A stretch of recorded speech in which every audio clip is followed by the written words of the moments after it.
West Cork Beard Company make beard oil and beard balm for a strong, healthy, great-looking beard. Handmade from all natural ingredients in Clonakilty, West Cork. Check out their YouTube channel for beard care tips and advice, or catch them online at westcorkbeardcompany.ie. What's up, everybody? Welcome to I've got feedback. Hang on. Jesus. You would think this is my first time doing this. No, I don't have any feedback. Who brought the dick? Yeah, right. All right, we're good. Yeah, so what's up, guys? How we doing? Ryan? Yeah. Definitely night and day. Did you just knee me? Was that a knee? No. No, I did not. What the hell noise did you just make? I don't know. I didn't make a noise. Definitely a night. Maybe I was going to say night. Definitely a night and day situation. I had to wake up in 7 a.m. to watch us probably, in my opinion, definitely play the worst game of football that I think I've ever played, as far as I can remember. To this, where I think we played really well, and 3 points and go us. Yeah, Gunners, yeah. I don't know. You just yeah, right. I'm gonna adopt it as my own, since a certain player that says it all the time isn't here anymore. I could just adopt it. He didn't patent it. I'm stealing it. Hey, Stan. I think all five of them probably did. Hey, Stan. You know what happens when you try to reference a certain player that isn't here anymore. You know what happens when you have to use his hashtag catchphrase? You know what happens? Do you know what happens? You know what happens, Ryan? I'm looking for okay. Actually, you know what I think should happen? Yeah. And Rohan is here. Wasn't thinking you were gonna jump in here, but welcome, man. I managed to wake myself up after going to sleep at 4 in the morning, watching Arsenal till 4 in the morning here. And then wait, so what time is it for you right now? It's 8:30 in the morning. 8:30 in the morning? Yeah. Oh, okay. All right. Yeah. So I'm trying to figure out the time difference in my head. The time difference is 10 and a half hours. 10 and a half hours. Interesting. Okay. So how are you, man? Glad you could make it. Yeah. You want to tell everybody where you are? Yeah, I'm in India right now. We're global, baby. We're global. Mm-hmm. This is same old Arsenal, USA, Canada, and India. Now Asia's getting right. Yeah. So I'm in India. I flew in over the weekend, and I'm gonna be here. So what time's it over there, Rohan? What time is it, mate? It's 8:30 in the morning, 8:30 a.m. Oh, right. Okay. Well. Yeah. So the game started at 1:45 a.m. It's a killer. Wow. Absolute killer. Wow. This reminds me of that's one where you just start drinking the night before and just keep going. It reminds me of my college days, right? So generally once the daylight saving started, So I was just going to say, what? Drinking loads of beer and shagging cheerleaders, but it would start at 12:45, but then this time from November through March is an absolute killer because it starts at 1:30, 1:45 a.m.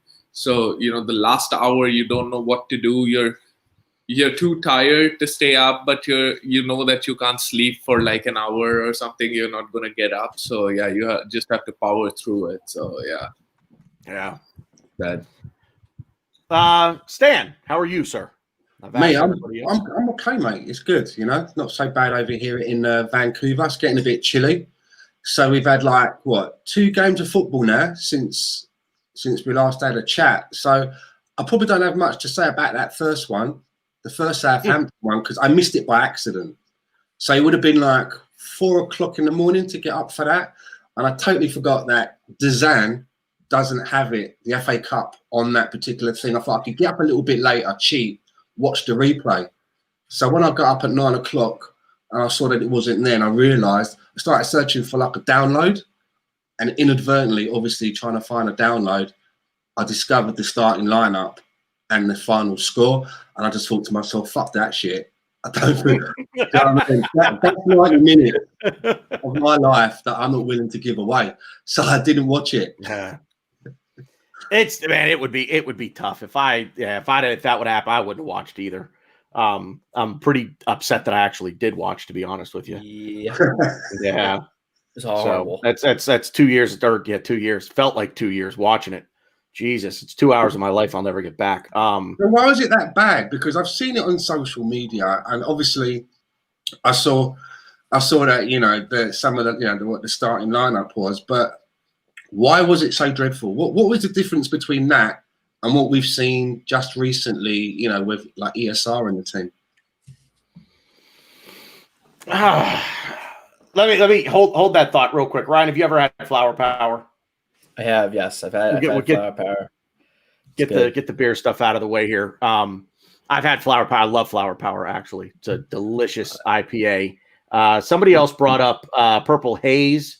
Purple Haze that is not Ithaca. Purple Haze is Abita. It's actually brewed down in New Orleans. But I'm like, and Greg, I'm shocked. I've had that beer with you at Buffalo Wild Wings. That's a long time ago, but I've had that beer with you. So anyway, do you want to throw out your beer of the week here? Yes. Real quick, and then we'll come back to Stan's question. Yeah, I mean, I thought it was kind of easy. Like I kind of said, Saturday's game was just miserable. I felt horrible watching it, getting up at 7 a.m. I didn't get a lot of sleep the night before, whatever. Watched this game, kind of laying on the couch, just hanging out, chilling, and it was a good game, So I got Tummy Tickler. It's actually called. Where did you get this stuff from, man? Where did you get it? You. There's got to be a real good beer joint up in. You know what? I think man's making it in his basement, and it's Hog River Brewing. I don't know where it's from, but yes, Tummy Tickler Tropical Fruit Punch Sour Ale. I'm a big fan of sours, so yeah. I feel like I need a root canal just listening to you say that. I feel like I just contracted diabetes. Why? Me saying Tummy Tickler? No, because of tropical fruit punch. Jesus. I like sour beers. Yeah, that's weird. I'm an IPA guy. Nice. Glenn, I think we know what you're up to tonight. So anyway, come back to Stan's question here. So Rowan, you watched, did you get to watch Saturday? I did watch it, and it was dreadful. There's not much to say. Changed lineup, the usual suspects. Willian in the team, Pepe, who yesterday did okay, but or today or last night, or I don't know what day it is right now. Like in the second game, he did okay, but all of the usual suspects just didn't perform, and there was no selection headache. There was no nothing. We had a couple of chances, but again, Enkedia showing that he's not up to it. All of the other guys as well. Did Eddie sorry? I said, did Eddie have anything? Did he have any bites? Did he have any sniffs of anything of goal? He tried to. There were a couple of times he poked the ball and it went wide, etc. But there was nothing. I didn't feel like there was any contribution of note there that really felt like, oh, this was a gilt-edged chance that he should have scored. I mean, there was nothing that he did that was exceptional, and it just showed. The difference was that there was no Saka, there was no ESR, there was no, the usual impetus in the team was not there. In the second game as well, we went down. We had a really good chance early on with Lacazette, which he should have buried. Yeah. He could have taken it around. I don't know why he didn't. But we went down, but there was drive in the team to get back. That drive wasn't there on Saturday. That's what I felt. Yeah, Ryan, you want to jump in there on Stan's question? What? What was Stan's question about Eddie? Basically, it was why were we so shit? I'm just thinking about getting my tummy tickled watching the game earlier because it was a fun game to watch. No, I think Eddie. I actually kind of disagree with him a little bit. I think Eddie had a few chances that I think he should have scored. He's just not good enough. I don't see it. I don't really know. That's a whole can of worms that we've talked about. Maybe we will talk about later. The whole Balogun and anything, and we're not in a good situation with either player, and I could see us losing both. Whereas in certain situations, it's fine. We could lose both players. I mean, we can't really afford to lose Balogun, but if his demands are what if his demands are what the media is reporting, I know media, pinch of salt. He hasn't proved himself yet. Yeah, he has potential. Yes, I think he's going to be that player. Yes, I do think he's someone we need to keep. At all costs. But when you look at it, if someone's demanding to get more money, he's demanding more money than like what ESR is getting right now. And ESR is playing for us right now. He's getting minutes. He's in the starting lineup week in, week out. Balogun has he even came on as a sub in the Premier League? I don't know. So it's a very difficult situation, but is that really what's going on then? Like they're in contract negotiations and he's asking for more money than someone that's just broke into the first team. So I could have read this tweet wrong, but I read a tweet that we're trying to extend. I did hear there's I heard, and I saw it again today. I heard the number that there were 15 teams interested in talking to Balogun because obviously his contract's going to come to an end. I think he wants to stay. I think he wants to play for us, but I think he thinks him and his agent think that they have all the leverage, which I don't think they necessarily do. And it's very telling when after we lose that game on Saturday, he posts an Instagram video of one of his goals, which was filthy and amazing, U23 level, but nonetheless, it was a very nice goal, and I do think he is going to be a player for us. But you can't. You can't. Like I was saying before, I saw on Twitter, we're trying to extend DSR's contract. I think right now, either we're going to give him 40,000 a week, or he's making 40,000 a week. Balogun wants close to 70 to 80,000 a week, so it's like that doesn't really make much sense. Martin Odegaard gets 38 grand a week, so I mean, it's like it's really and he obviously wants guaranteed first team experience, and to me, I don't think Arteta is going to budge. I think Arteta is a stickler for the hierarchy, and he's a stickler for bringing players up to the ranks. And I think if we do sign Balogun, I think he's immediately going to go out on loan. I think we're going to loan him out to a show and. To a show. I read Tony's thing.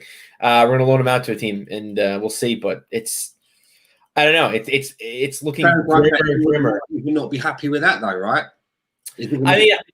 Thanks for the 60, 70 grand a week contract. I'll go out on loan now. Is it going to be like that, or what? Do you know what I mean? Because I mean, I think we've seen a lot of Eddie. Right? Eddie's had a lot of minutes, and now that we've got a formation where we've got somebody else in the midfield, and I didn't see that game. Was Eddie playing, when we were playing the striker really further back, almost as another midfielder? Was he playing like that, deep, like as a 4-8, or was he up there and around and about in the box all the time? Yeah, I saw him rotating between, our top lone striker and like left midfield. I saw him in the left sometimes, in the middle. But I didn't really see him working. So there's no excuse then, is there? There's no excuse that, he's having to come all the way back to the centre circle and, he's far away from goal. So there's like I said, I think this is, it's an unfortunate situation for the club because I think, like I said, I think Balogun thinks that, all the leverage is in his camp and like he can post videos of his wonderful goals in the U23s and, while we sit here lose to, Southampton. and what's not helping is Eddie's not doing us any favors. You want Eddie to kind of rise to the occasion and kind of almost put that impetus in the club and in Balogun to be kind of like, well, you want all these demands, Balogun, but you have Eddie knocking at the door, but he's not. He's he closed the door, took his hat, took his jacket, and he's already around the block, leaving his house. So I don't really know where as a club we go from here, because to me you kind of have to sell Lacazette this season in the summer and kind of see if you can generate some kind of money. And there's talk actually us being linked to, funny enough, Danny Ings, which I would absolutely love. I think it would be a great pickup for us. Because I think we do have a lot of young attacking talent. Like Dave said in the chat, Moeller, I think is going to be someone to look out for. I think he's someone that we kind of need at the moment, where he holds up play really well. He's a big guy. Physically, I don't think he's there yet. I think he needs time, but he's definitely someone to look out for if Balogun doesn't sign. Speaking of strikers, I did read today as well that one of my favourites up at Celtic, Odesson Edouard, who I'm quite hot on, he's just changed his management team to the same management team as Kieran Tierney. Ooh. I actually heard he's linked with a move to West Ham, though. Sorry, Stan. I heard West Ham are looking at him. So yeah, I heard that too. I tell you what, man, they're not a bad club, boy. We got 3 points against them at just the right time. West Ham, they just don't stop, man. They're just not stopping. Stan, to your original question, which was why were we so shit on Saturday? Yeah. I mean, there are just players in this side that just aren't good enough. It's that simple. They're just not good enough to play the kind of system that Arteta wants to play. Any special shout outs there? Like, how are you talking about? Obviously, I suppose William's in there, right? Because I saw Willian. Eddie. Where did William start? Was he playing as in the 10 role, or was he on the wing? He was on the left.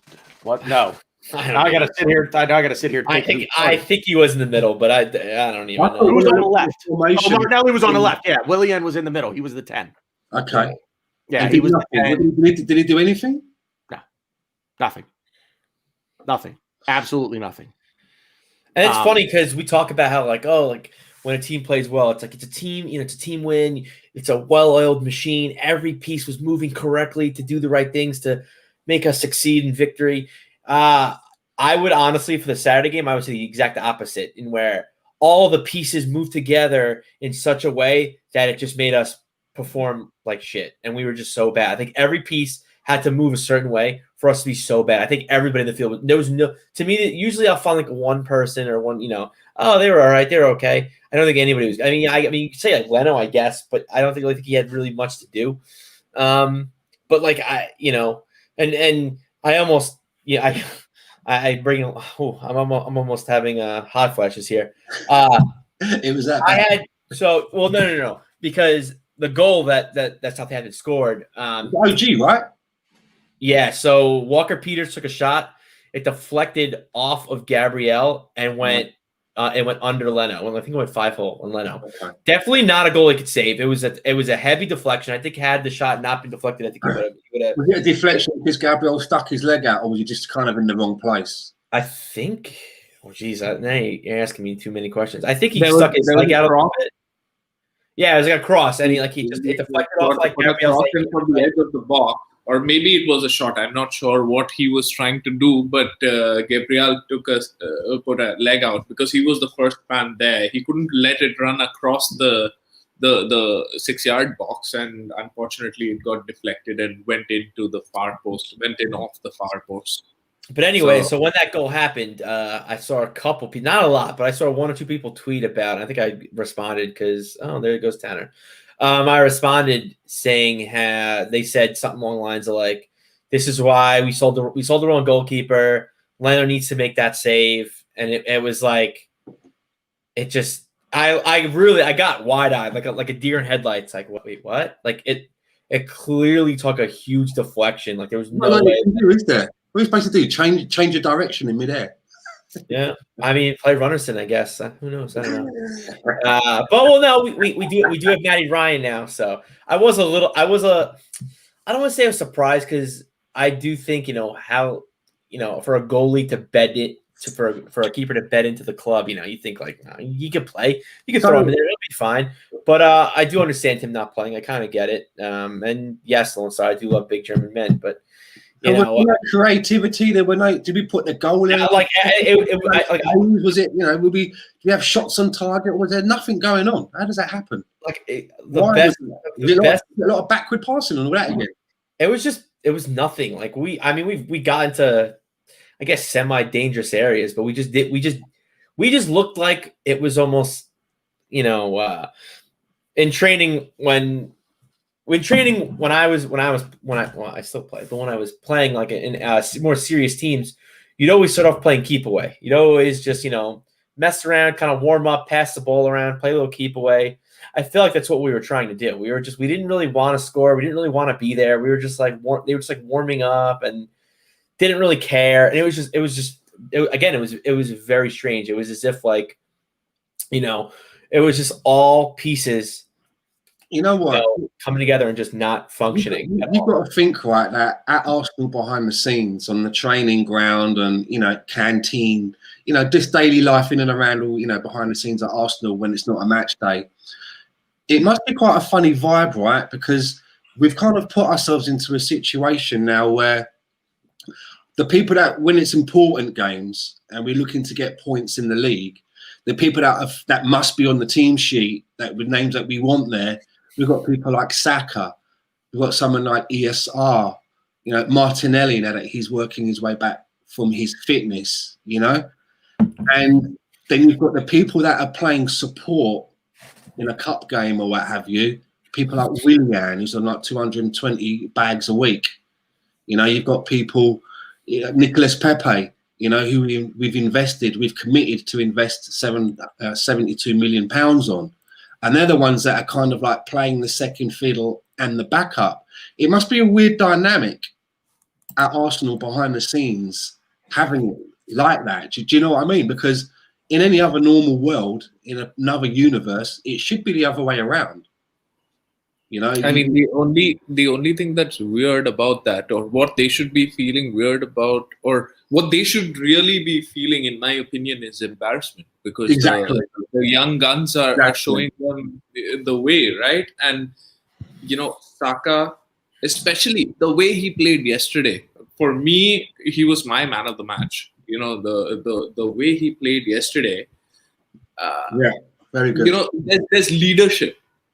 Not in terms of yelling and pulling the team, but in terms of the way he plays and the impetus and the drive and where he wants to get into positions, how he puts the ball in, playing on the opposite side. Again, I was a bit surprised because I thought that with Martinelli not playing, Saka would go on the left again, and Pepe would come on the right, because Pepe is the expensive guy and he needs to play where his preferred position is, right? But that didn't happen.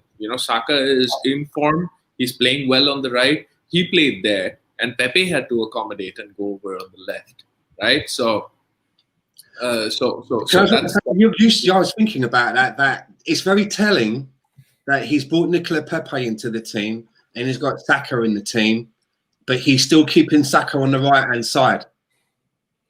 Did you know what I mean? You'd think that, Saka's come up through the ranks playing on the left a lot, and he's been playing on the right, and it seems he can play, he plays anywhere, right? He plays good. So you would think that you would slot Nicolas Pepe on the right and just shift Saka to the left. When I saw that, I was like, that's very telling. So perhaps that is going to be Saka's true position, is on the right-hand side. Especially with Martinelli too. I think that's something that we kind of need to do, because I think Martinelli is that guy that's going to take over Aubameyang on the left, not Saka. So that is filthy. Can you imagine that? Saka on the right and Martinelli on the left. That's just rudeness, mate. Pure rudeness. Yeah. Oh, excuse me. Keeping him up. Fucking hell. Oh. Yeah. Sorry, everyone. I lost power there for a little bit for the 4th time tonight. So, and I kind of feel it myself here, but so missed a little bit of that. But yeah, I was actually to Stan's point. I was actually kind of surprised too when I saw that Saka stayed out on the right and he just moved Pepe across to the left. And hey, at the end of the day, credit to Mikel Arteta because it worked. Didn't start off real well, but it worked today. So Ryan and I were having a bit of a conversation about some player ratings that I had done earlier. And so I'm going to give Ryan an opportunity to call me out here and tell me why he disagrees with some of the numbers that I gave. Well, first of all, do you think that anybody was other than David Luiz was pretty bad today? He wasn't spectacular, and then he damn near gave the ball away twice, like within the span of 5 seconds. But I mean, I don't really think anybody else was that poor. No, I don't really think anybody was poor per se. I also didn't think everybody was world class either. I think that's the thing. We talk about this all the time. How the fan base is very reactionary, and we win a game, and it's like, oh, we're going to win the league, and if we lose, we're going to get relegated. I thought, hold on, you mean that's not true? Yeah, right. So I thought we played well. Southampton are a solid team, but a team that we should be beating. Even though I don't think we're a good team yet, I don't think we're there quite yet. I think we're building towards that, but we're not there yet. But I still think we should be beating teams like Southampton. I think especially Southampton. I think their defense is very shoddy. I think that they didn't have their 2 fullbacks. Their Polish defender, this Polish center back, I forgot his name, some sort of P. Bednarik. He was, or maybe BEP. I don't know. He was all right. Bednarik Doing well. Jack Stevens was getting very annoyed at Saka just running through him and all over him. But I just I don't think their midfield's all that great. I think Danny Ings is a good player, but you have someone like Theo Walcott in there who we were trying to get rid of for years. And then he goes to Everton. He's not getting well there either. Now he's going to another team on loan. So I just think that it's a team we should be beating, and I think it's a team that I don't think anyone put 10.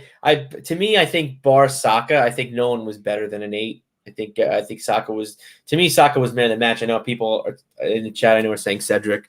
I thought it was easy. I thought Saka was easily man of the match. I thought Cedric was good. I mean, I don't know. I try. Yeah, I try. I'm gonna preface by saying I try. I try to be as subjective as possible. And just because Cedric is playing a lot better and he's like playing better than what we, I guess, as fans thought he was going to be when he came into the squad, doesn't mean he was man of the match. I think he was a good player. I think he was solid. He had a lot of nice passes. I think he was solid defensively, but I don't understand how he's man of the match. Yeah, I mean, I guess if you think he was a bad signing and you don't really understand why he gets into the team, which is kind of where I was for a little bit, then yeah, sure, then maybe he is man of the match because of the, I guess, unexpected performance, but he's been playing well. So, but the real bone I have to pick with everybody really, because everyone is talking about it on Twitter, and I'm sure I'll have all 3 of you guys disagree with me. Maybe in the chat will be coming from my head. Is Pepe? I thought Pepe was pretty awful. Besides his goal, I thought he was. Yeah, I thought he was switched off. He was the reason they scored their 1 goal. He won the most duels in the game, but he also lost possession the most in the game.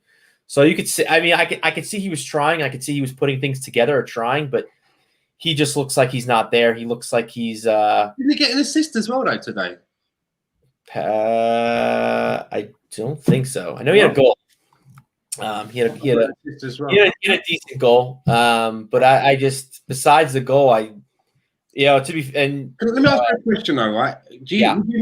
Would you not be happy with, because I know it's going to happen in the next game, right? He's not going to be in the side. He's not. No matter that you scored a goal today. But would you not rather have someone like Pepe? He scored a goal today, right? I know you're saying that he don't do much, but would you rather have someone that's going to be in the team, consistently and be that bit of a maverick where he might be anonymous for 60 minutes, and on the 75th minute he'll pop up and put a goal in and maybe get an assist or do something. Because I think that he is that kind of a player, but I know what's going to happen. Scoring that goal today is not getting him a starting place. Because when we go to the next game and that, it's going to be Saka on the right. Obviously, if Aubameyang's back, he'll be on the left. He'll be on the bench at best, right? I just feel that it's happened a few times with Pepe. I'm not convinced about him, but he does kind of. There's been so many times where he's had a better game, shall I say, and then he's been dropped again for a few games. And you're like, I think he just needs some rhythm. I'd like to see him, get some rhythm so I can definitively put a tick next to him or a big X and say no. I agree, and that's the thing, right? So we have him and Willian competing for a spot, and I'm picking Pepe all day, and I do like how he's a Maverick, and I do like he's playing well. And yes, Ray, I'm nitpicking because everyone's saying how he was brilliant and he had a man of the match performance. Had Leno not made some of the saves he made, we might have been 2-1 down. We might have been 3-1 down. Hold on a minute, right? Those two that you've named, right? Willian on what 220 bags a week. He got Pepe 72 million we've invested, and they're both now playing second fiddle to Saka, who came up through the academy. He's the number. He's the right wing now, isn't he? So they're kind of like who? It's basically when he isn't playing on that side, who's getting his place. So where did that leave someone like Nicola Pepe? I mean, do you know what I mean? Long term. I don't think Arteta really cares. I think Arteta doesn't think he's. As soon as Aubameyang comes back from his personal whatever, problems and stuff, he's back in the team, probably on the left. Saka's on the right. Pepe. I think Arteta's just like picking what poison do you want? You want to play Willian? You want to play Pepe? And I think to me, I'm picking Pepe all day. I know he makes mistakes, but and to me, you got to nitpick because I want to be good. I want to be a really good team. I want to get in the Champions League. I want to be top 4, and you need to kind of have those conversations, and you can't be like, oh well, he shut off for that goal they scored. Leno made a couple really good saves after that. What if Leno messed up and they scored? It's a completely different game. And I thought Leno made some very good world class saves. I think like maybe 2 or 3 during the game. So you that Ward, everybody bigged him up for that Ward-Prowse free kick save that he made. He saw that I could have made that save. He saw that thing. You're gonna get me angry. No. I thought Leno played out of his. I actually gave him plus 2. Whoa. Two things can be true. I don't think that was easy save. He did. I'm not saying it was easy. I'm not saying it was easy. Well, if you're saying you could save it, then you're saying it's easy. No offense. You're fair. Not fair. It wasn't easy. He saw the thing. He saw the thing the whole way, and he was cheating to that post. So, but he had a good game. I'm not going to say that. Rowan, you wanted to say something. Go ahead and jump in here. So on Pepe, I've seen him be anonymous for many games. Yesterday, the point was that he wasn't anonymous. He was trying. I don't know why he tries to. There are no points for nutmegging people, right? There's no points for showboating, which is what he tries to do. He gets crowded out and he thinks that he's going to wiggle out of it, but that just doesn't work. So, he should just try and concentrate on the game. But there were a couple of times where he got the ball, he pulled it forward, and he could have got in a one-on-one position. The touch was a bit too heavy, so he couldn't. But he was trying. I have seen Nicolas Pepe hide in games, and yesterday he wasn't hiding. He's not the man of the match. I agree with Ryan, because the man of the match is Saka for me. So Pepe is not the man of the match, but this was one of his better games, I would think. Oh no, okay. I guess I gotta speak to people, not to you guys, but just I guess in general I have to explain myself, because again, this fan base is so is very reactionary. I thought he played well in spurts. He was brilliant at times, but you could see just the. How do I explain? He just turns off, and he tripped over his own boots more than once. He was trying to dribble and he tripped over himself a couple times. So when when people talk about how I agree. Exactly. He needs consistency. And I do think this was one of his better games since probably the Europa League group stages. But like I want to be a top 4 club. I want to be in Champions League week in, week out. I want to challenge for the title. Pepe, the way he's playing, even in this game, is not going to get us there. He played well, but again, I don't want to. Jess and Tanner do their ratings. They gave him a 9. I don't get it. Because the ball could have bounced the other way, right? It was Who got a 9? Who got a 9? Pepe. I didn't give him a. Or 8. It was 8 or 9. I still think even 8. I think it's still too high. That's generous. Fuck, isn't it? That is generous. Had the ball bounced the wrong way, we would have been 2-1 down and hit. And if my aunt had a dick, she'd be my uncle. Like, but I don't get that. It's like, well, if we didn't win, we would have lost.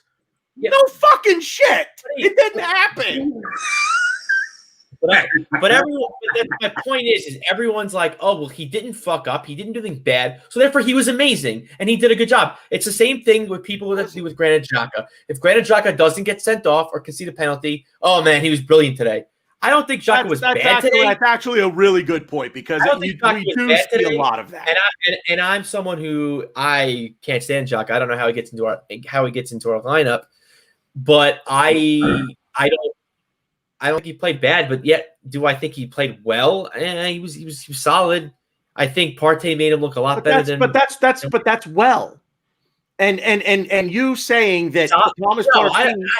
He has to go. He has to play. Yes, Thomas Partey is doing a job in making these guys play better. He's not making them look better. They're playing better with him in the lineup, with him as a partner. I think he's making them look better. I don't think he's making them. I don't think Xhaka was.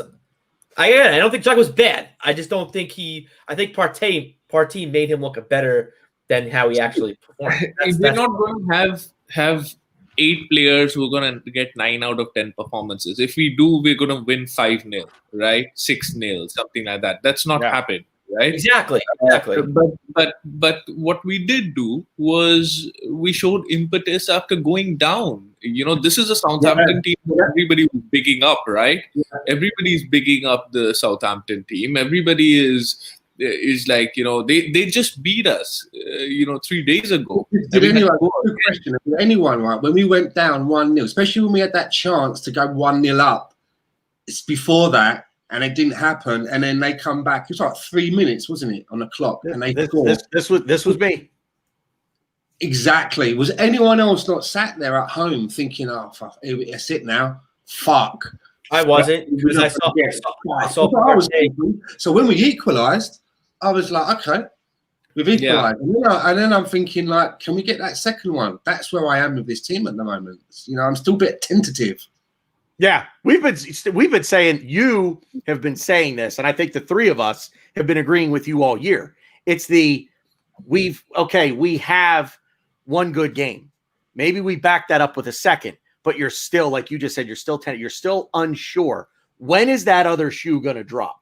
Yeah. And I'm with you, man. I'm 110. Even now, I'm still wondering, when is that other shoe going to drop? I'm still waiting for it.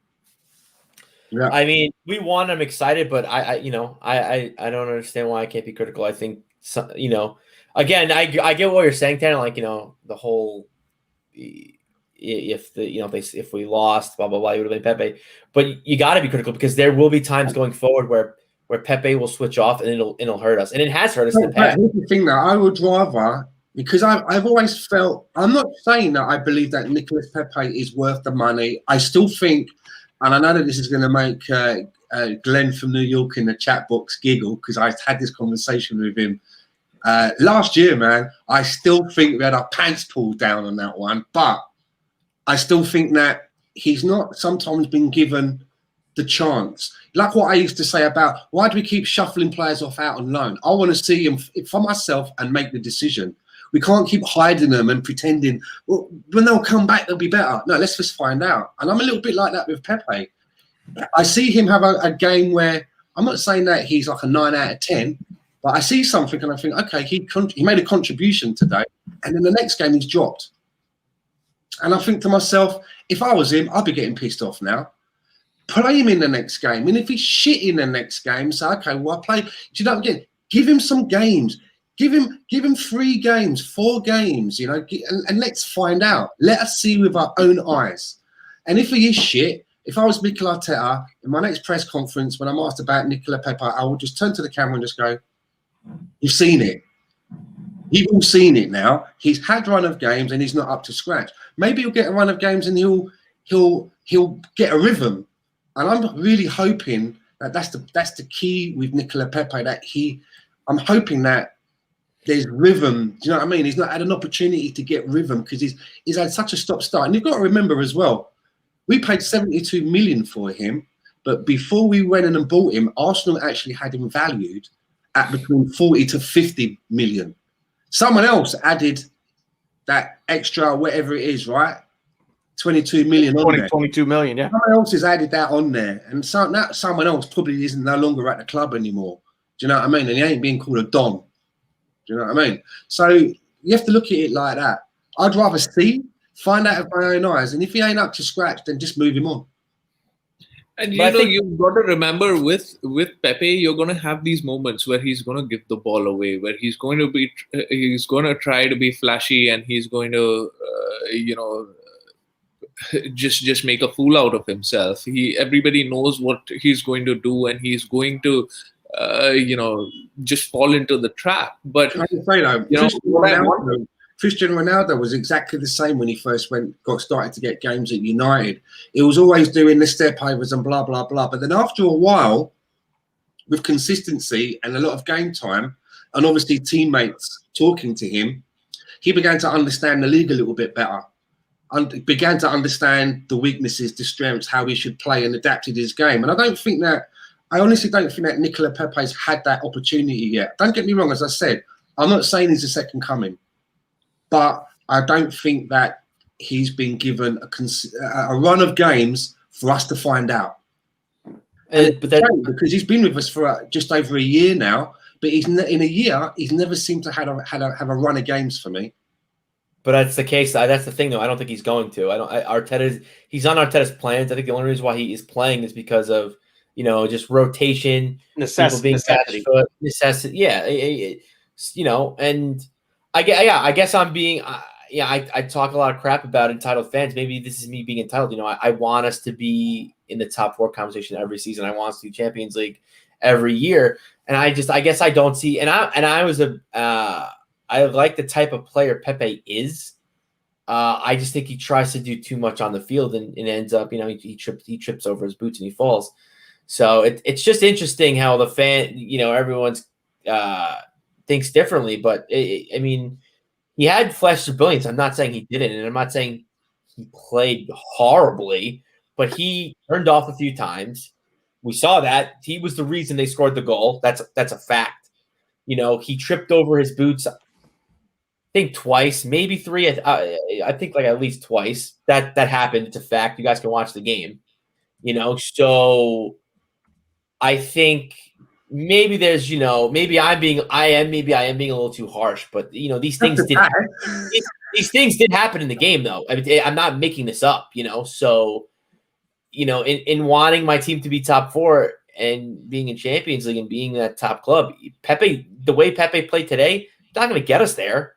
It's not good enough. It's good, great. We beat Southampton 3-1. We did a good job. I think there was a lot more pieces around him that were firing, like Cedric, like Saka. And yes, I feel like I'm repeating myself, but he did a few brilliant things here and there. But doing a few brilliant things here and there, you're not going to be at the top of the hill. You're not going to be at the top of the hill for very long. Someone's going to take a shot at you, and you're going to get knocked down.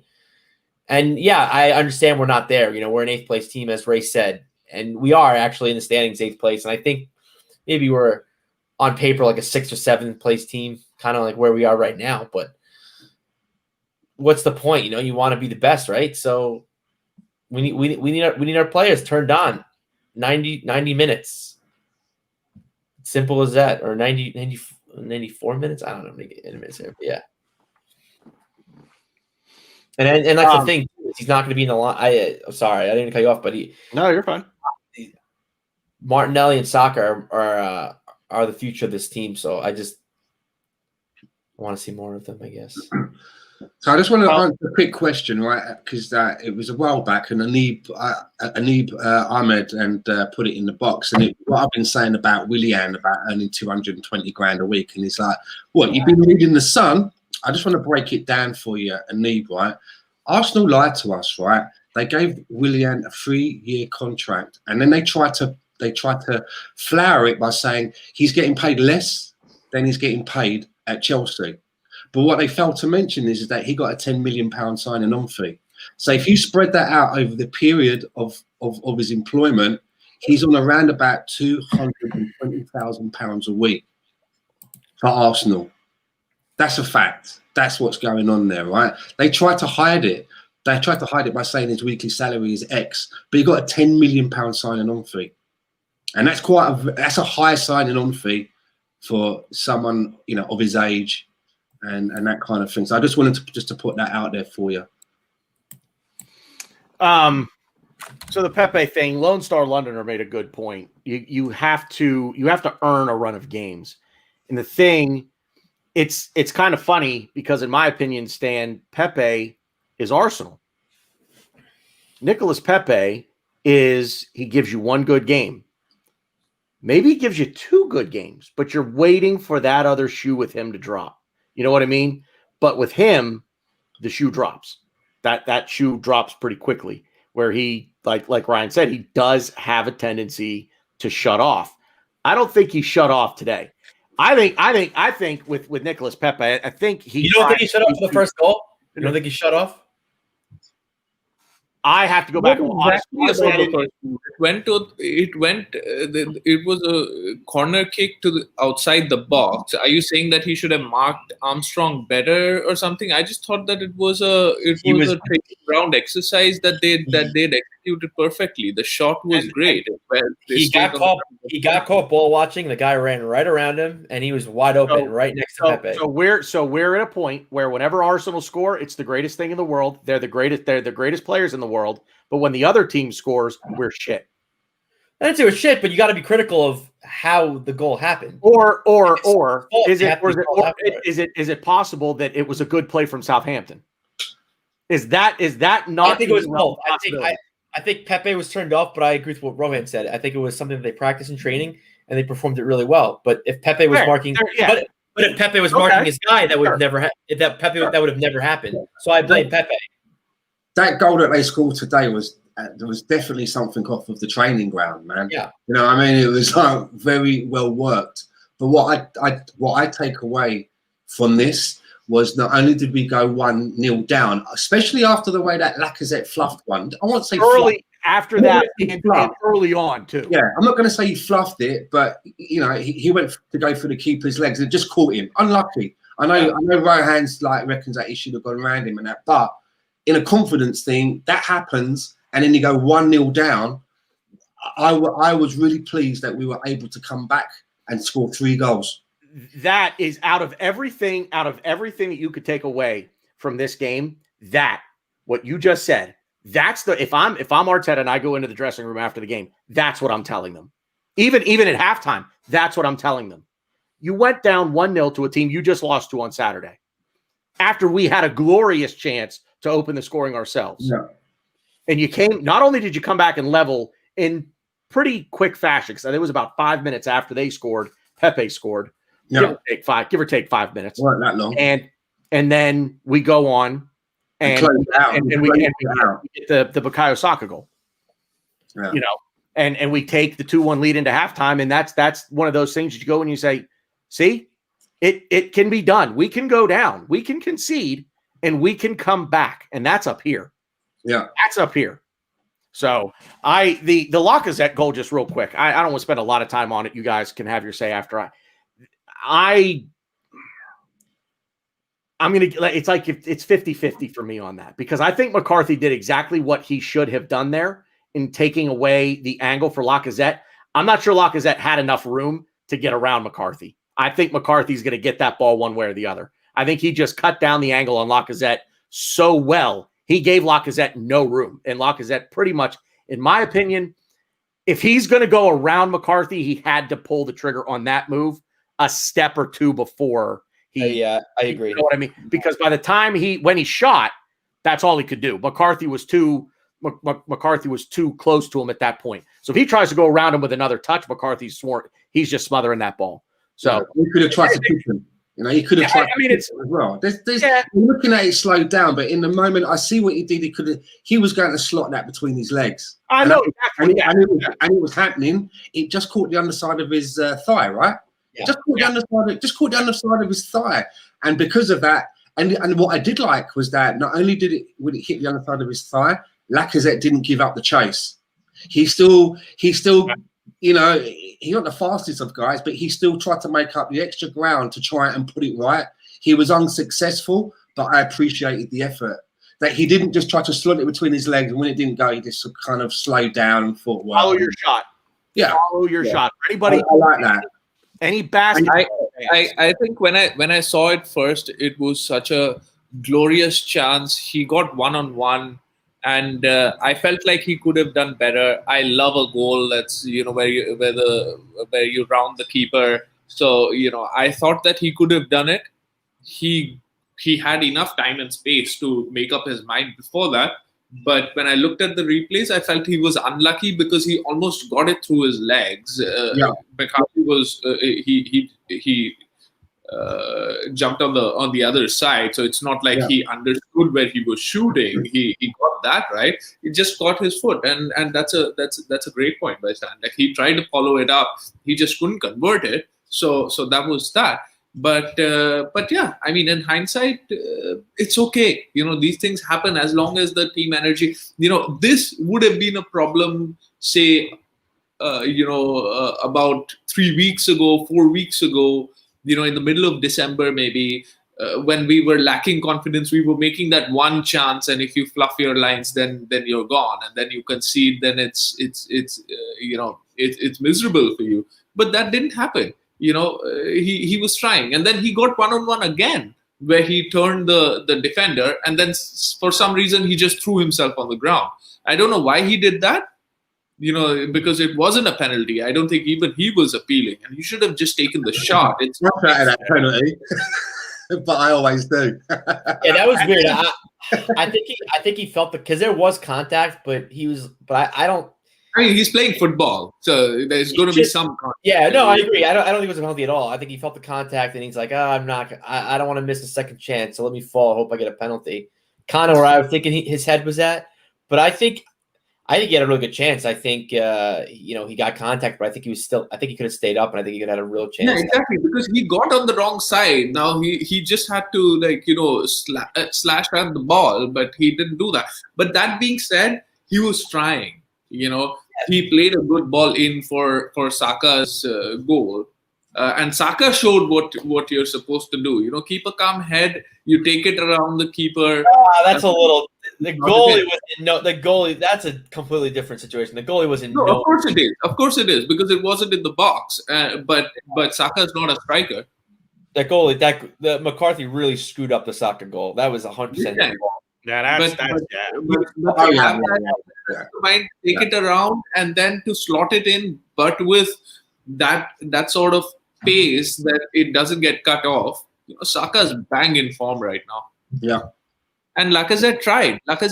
I mean, I'm not going to fault him. It was a good game. Yeah, I honestly expected a closer game than that. We played really well. We won. I'm happy. Not everybody's going to get a 9 on 10. With Pepe, I'm happy that he didn't try to hide. He's going to make mistakes. He's not going to be Saka, who's going to be brilliant for long periods of the game. He's going to be really good in short bursts, and he's going to be frustrating for long periods of the game. But that's the deal that we've signed, right? So he is, Pepe is our maverick.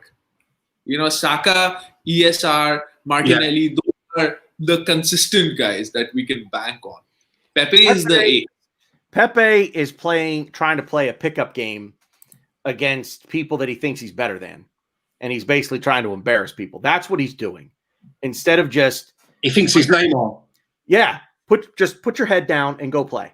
Just put your head down and go play. And that's what I said about Ronaldo. He used to do that at United when he first came there. But he with a run of games, he settled. You know what I mean? He started to realise that it's not just about trying to showboat, to be the Harlem Globetrotters. Yeah, he just, but unfortunately, there's nobody in this team like we're in those Man United sides to go up to him, to go up to Pepe, put their arm around him, and say, "Okay, listen, son, settle down. Just go play football. Stop trying to make everything and stop trying to turn everything into a highlight reel. You know, you don't need to see your face on the 6 o'clock Sports Center every night.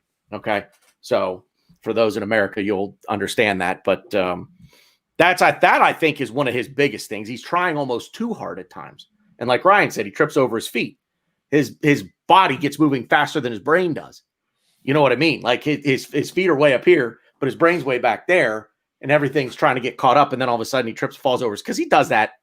He easily trips over his own feet multiple times a game when he plays. I see it happen all the time. He dribbles himself into pressure. He doesn't release the ball soon enough. Gee, who does he sound like?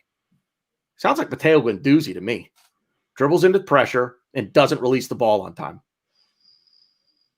Matteo Guendouzi did that all the time under Unai Emery. Don't you dare tell me he didn't. That was his. No, I agree with you. I'm looking at Ryan because Ryan's looking at me like you compared Pepe to Matteo Guendouzi with those flowing locks. How dare you?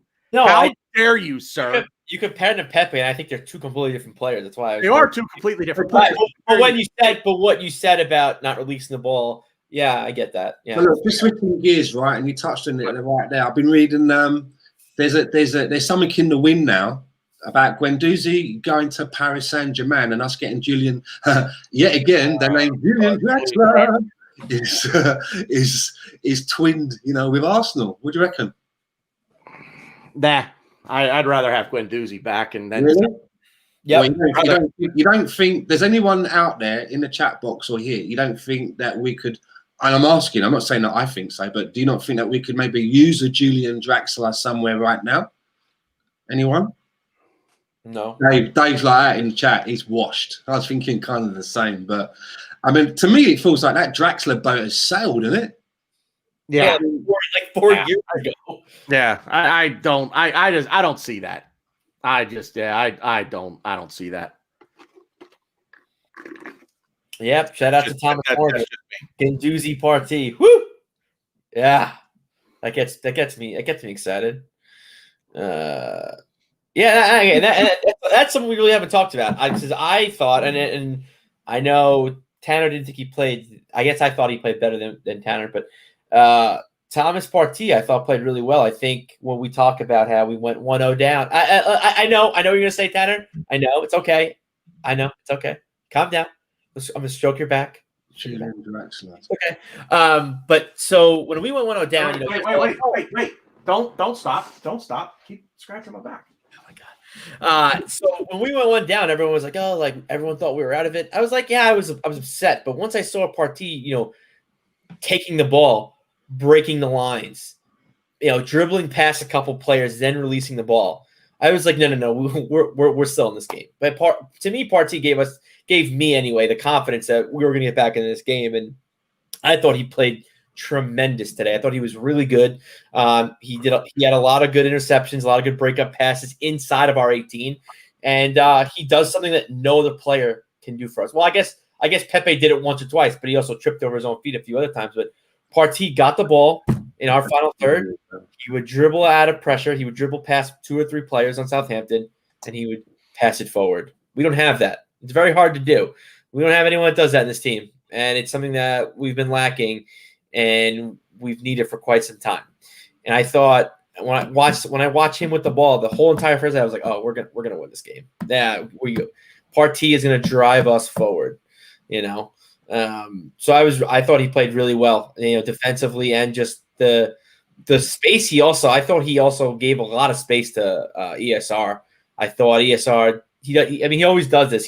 He's really good at exploiting holes and exploiting space that the other team gives up, and when they pressure us. And Partey was coming at them, and they had to pressure Partey. So and therefore, ESR would just fade into space, and he had a few good one-touch passes. Lacazette faded into the space, and he made a lot of things happen. And I'm surprised he didn't get a lot of credit on Twitter and even some of the Arse Bros didn't really give him too much credit either. I thought he played really well, and when he gets the ball, I'm like, okay, I'm more confident in us coming back, Patrick Vieira. And you know what I say to you, Jess? Yes, Guendouzi. Yes. Rowan, go ahead. Jump in on Guendouzi, Draxler. Yes. Or segue us into Odegaard. Well, just saying, like, with the Draxler, I just brought his stats up. If anyone's interested, I was just looking at his stats. I thought I never really seen it, right? So I'm just looking at his PSG stats, right? So 2016 to 2017, 17 appearances. This is the league, right? 4 goals, 1 assist. The next year, 2017 to 2018, 30 appearances, 4 goals, 5 assists. 2018 to 2019, 31 appearances, 3 goals, 7 assists. 2019 to 2020, 11 appearances, 4 assists. I didn't miss out the goals. It was just 4 assists. 2020 to 2021, 11 appearances. He improved, 2 goals, but 1 assist. So, I mean, are these the kind of numbers, I mean, that inspire you? Is he a pre-assist guy? Is it because that's what he does? He's a pre-assist guy. He's the second ball guy. Is this the guy that we want? Do we need? That's Cedric. Cedric is our pre-assist guy. And you're missing a very important thing that you did not mention, and Lawrence London he probably already knows what I'm going to say before I say it, but he didn't mention that he was German. He's German. Yep, he is German. So, just some food for thought. That's all. I mean, is this? I mean, I don't know. I mean, you've been linked with us for so long, and looking back at the stats, I'm like, well, obviously, it must be going back before 2016, 2017. Because, I mean, is this the guy? To me, I don't know. To me, it just feels like another Isco kind of a thing, right? I think I'd rather have Draxler than Isco, to be fair, but I don't know. I mean, Draxler, if he really comes in, like, it's going to break the 27 years old. He's 27. Right? Like, it's one story that's like that is not supposed to happen. It's just a story that's supposed to be a rumor for the rest of our lives, and we have just like William Carvalho. Yeah, it's supposed to be like that, because if Draxler puts pen to paper at Arsenal, it's just gonna like break all concepts of space, and we're gonna like enter into a parallel. Really, I mean, I'm telling you guys, like, that just cannot happen. Every year, I don't know. It feels like since I was a child, I've been listening, Draxler to Arsenal, right? Like since you're hearing it in your granddaddy would beat you on his knee and say, Julian Draxler is going to come to Arsenal. Yeah. Or Julian Draxler is going to sign for Arsenal. Okay, yeah. Like and then like he was one of the guys like Mario Götze, who was exciting prospect, right? Who was an exciting prospect, and you really thought that under Arsene Wenger he could really do well. But like you said, that ship has sailed. We should not be looking at that. And those creative areas, we should be looking at people more dynamic, people who are more motivated, people who aren't washed up and have spent their who spent their best years and have gone to PSG and now going to come here to just like earn high wages and not going to turn up. We need some more drive.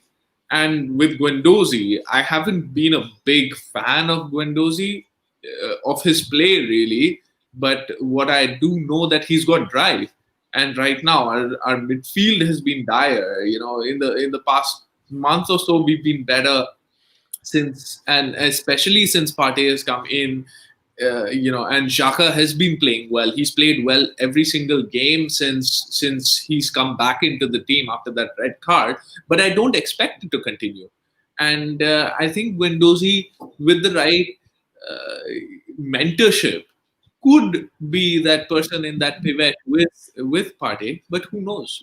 So I am more interested in seeing what maybe Guendouzi can do in that midfield rather than break this equilibrium that we have and enter into a absolute paradox universe by signing Draxler. So let's just not do that. Yeah, let's move on to a player that I think we are going to get and should be announcing imminently is Martin Odegaard, or Erdegaard, I think is how you pronounce that O. It's it's a O, like Odegaard. Or Odegaard. It is O. It is Odegaard. I heard it was Erdegaard. Like you say, like you're saying like you, like UH, like Odegaard. Odegaard, yeah. Anyway, whatever. Let's Real Madrid, 24 years old. He's the right profile. Been out on loan at Sociedad for, I think he's been on loan there the last 2 years, if I'm not mistaken. I don't know what his stats are. The kid's pretty highly rated, but it's Real Madrid. And I'm not going to sit here and pretend that I know a whole lot of who's playing for them outside of Sergio Ramos and Rafael Varane. And I think that's probably all I could name right now that's playing for Madrid. But the kid's good, flat out. The kid's got talent. So, Arteta wants him. It seems like, from what I've seen, a lot of people seem to think this is going to be a very, very good deal for Arsenal. So, Ryan, I'm going to come to you last on this because you weren't real keen on him. So I'm going to come to you last on this. But Stan, Martin Odegaard, what do you think? Well, I'm a little bit like you, Turner. It's not someone I'm not going to sit here and say, oh, fuck me, yeah, Odegaard. Oh, I didn't really know that much about him. Sure, I've heard the name mentioned about, but I didn't even know what fucking position he played in. So what did I do? It's the weird thing, though. Do you remember when I sent you those videos in our private thing?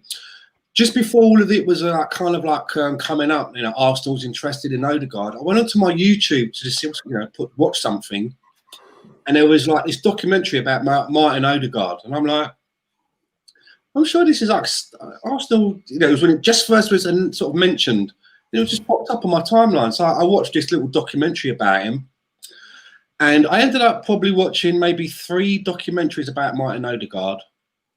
And then obviously I watched some compilations as well of him playing. And there was obviously compilations in the documentaries. I've never watched him play 90 minutes. But from what I can see, and especially where one of the documentaries that I was watching, it was like they were showing footage of him as a fucking kid. So they were obviously watching this guy from a very, very young age and were spending time filming him. Do you know what I'm getting at? They thought, this kid's got something. Let's start filming in case it happens, right? And what I really took away from it was the way that the people that have worked with him, various coaches and managers, the way that they speak about him, they speak about not only his talent, but his maturity and the way that he conducts himself. And I also got a lot of that from, in these documentaries, he was, talking quite a lot. He does seem a lot older than his years. And for me, this is the kind of line that I can get behind. This, for me, is totally the opposite to, say, a Christian Eriksen or an Isco. To me, they're kind of like what I would call washed-up loan deals. Whereas this is a different situation. This isn't like someone who probably won't make it at Real Madrid. This is someone that has gone to Zinedine Zidane and said, look, I'm not getting the minutes here. And this is going to affect my career where it is at the moment. And where I am now is I need minutes. So that if you're not going to use me, then you need to send me somewhere. And I like that. I really like that. And from what I've seen in the actual footage of him playing, everybody knows how hot I was on Donny van der Beek and how, when we were looking at a creative midfielder, he was like my pick. I'm kind of almost like Donny who? Donny Osmond, who are you talking about? I really like what I've seen from Martin Odegaard. It's only going to be like a 6-month deal. There is no option to buy. But that doesn't mean that if he enjoys his time at Arsenal, that something can't change. And Danis Ceballos has been with us in 2 loan deals now. And I think, obviously, with what's happening in the world with COVID and shit like that, the loan deals are going to probably be, you're going to see a lot more of them. And from what I understand, we're paying his wages, which is 38,000 a week. Just put that into context. my missus was like, I'm not going to mention the number 10 that we left, but she was sat next to me when I was watching all this stuff about him, and she was looking and she was going, he looks good. I like to look at this kid. I said, Jerry, so she goes, what's the deal? I said, well, it's going to be like a loan deal, and we're going to pay $2 million to Real Madrid for the privilege, and to be paying his wages. She went, oh, how much does he earn? I went, 38 grand a week. She was like, that's chicken feed for footballers and all that, you know. So I'm behind it. Obviously, it's going to take a little bit of time for him to get to his match fitness. So you're probably going to see him coming on in cameos at first, coming on and subbing. But I think it's a really good player. So am I fucking keeping you up, Ryan, or what? Little bit. Oh, everyone's yawning. Everyone's chatting here tonight. What the fuck? First Tanner, fucking Rohan left the fucking building. I thought I was on a roll. Anyway, I'm gonna. you were. I heard documentary. My eyes just got really heavy. I don't do well with documentaries. I'm finishing this shit, right? So I can't remember what I was going to say now. So you fucking talk. I can't remember. I was going to say. I'm sorry.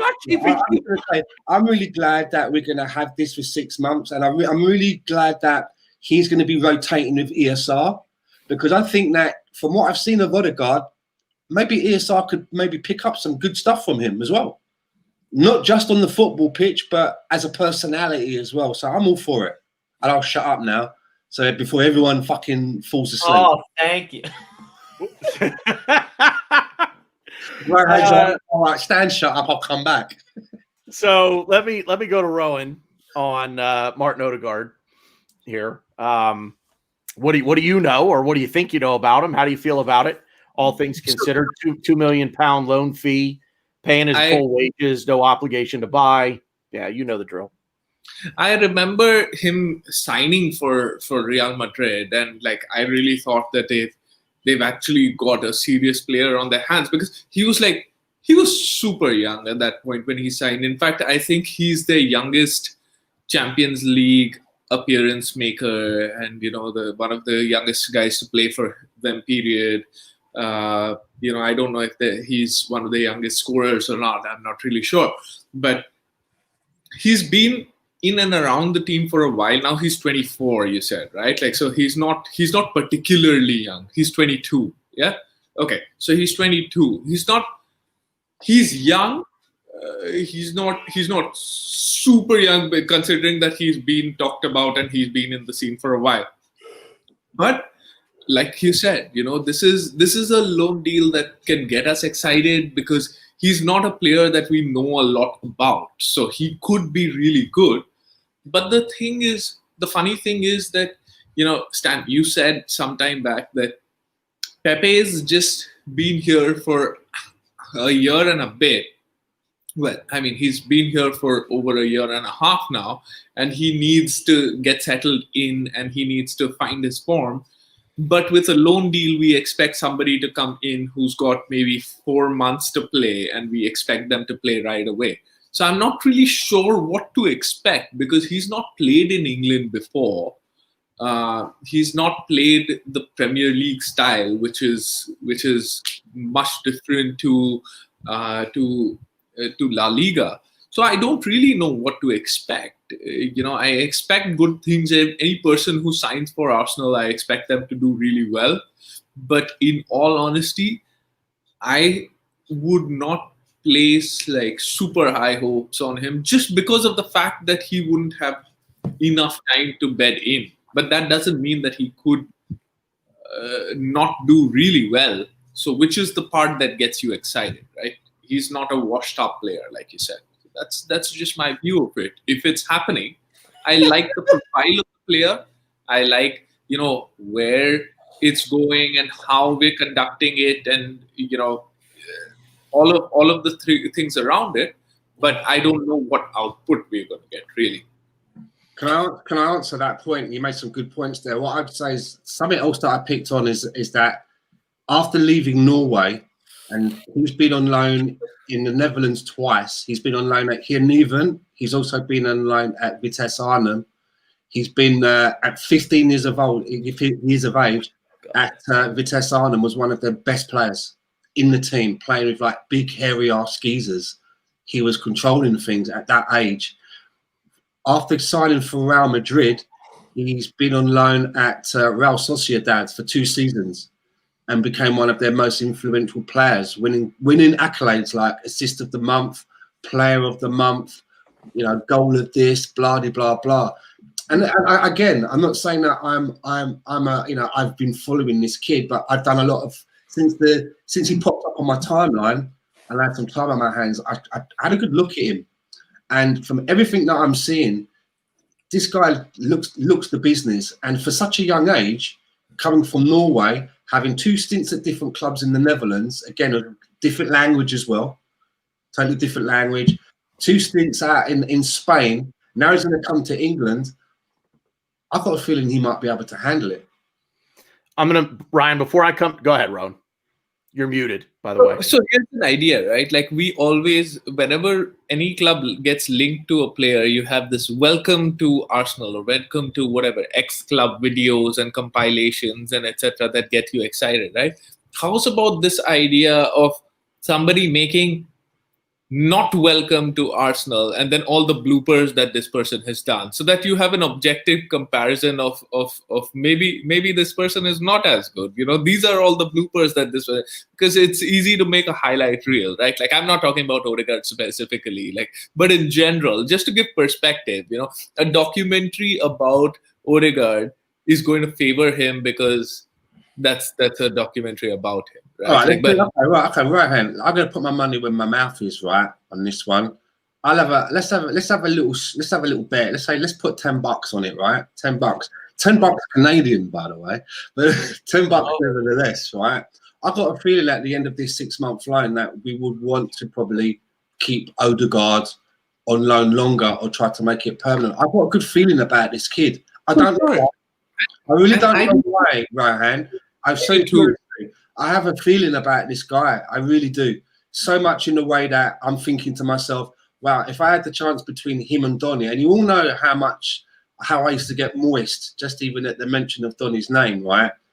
I've got a feeling about this guy. Tony Turner says, I'm all in. Maybe at the end of it, I'll be eating my hat and it might end up like Dennis Suarez. But I've just got a feeling that this guy's got a little bit more about himself, that he's on a trajectory as a career and he's using every minute of his time to improve himself. Stan, this is what we live for as football fans, right? To get excited, to see what this person can do. The next person is going to be our savior and all of that, and which I'm completely in agreement with. So I want him to, any person who signs for Arsenal, I want them to be the best player in the world, and God be that. Maybe want him to stay here, and he want to stay here as well. And build a legacy here for years to come. So, you know, it's the comment wasn't specifically about Odegaard, and you know, hopefully he does well. I just want to level set my expectations, because I think it's unfair to, when any person comes into the Premier League, we say the first 6 months it's bedding in period, and then the second half they start to perform, and then the second season is really when they perform. But it's weird in loan deals that you expect this person to perform like day one, and then if they don't by match week 4, you're like, this person is just not good enough. So level setting for all of us. Case in point, Kim Kallstrom. Exactly. So